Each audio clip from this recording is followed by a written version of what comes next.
which seems to indicate that while CO2 might be a contributor, it is not a significant contributor. So coal should continue to be used, particularly in countries in Asia. No, it will last longer and sustainable regarding the business. While we are having you here, let's discuss about this also. BUMI subsidiary business, BUMI Resources Minerals. We heard a lot and got the information that BUMI Resources Minerals would like to expand more on the gold mining. Can you tell us a little about this, like the prospect and the promising market on gold mining?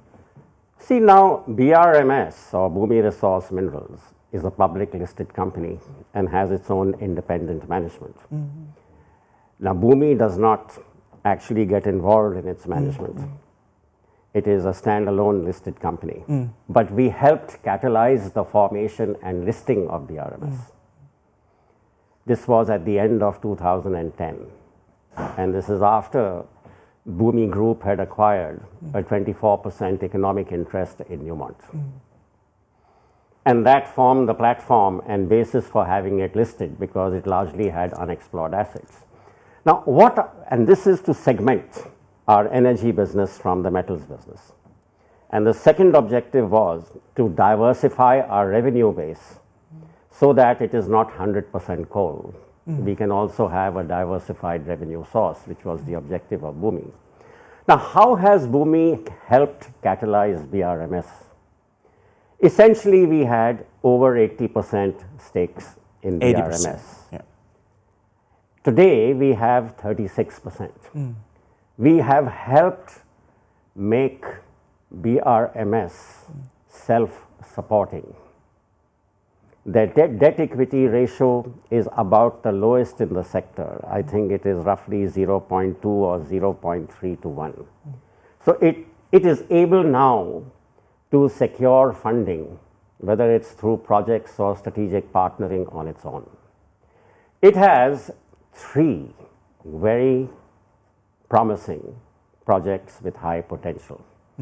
They are all multinational origin assets in Indonesia. The first is Chitrapalu Minerals. This is in Sulawesi. Now, it is mainly gold.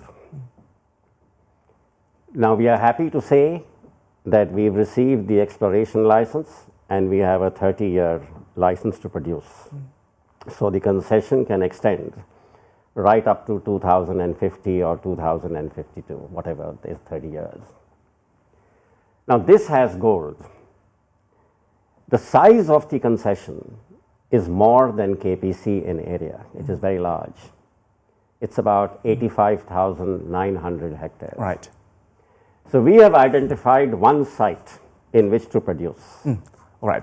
All the way from 80%, now you have the stake like 36% on BRMS. In the end, for the closing conversation, how positive will it contribute later on BUMI Resources in the near future? We think that within this quarter, if we can do it, it will begin trial production of gold. Within this quarter?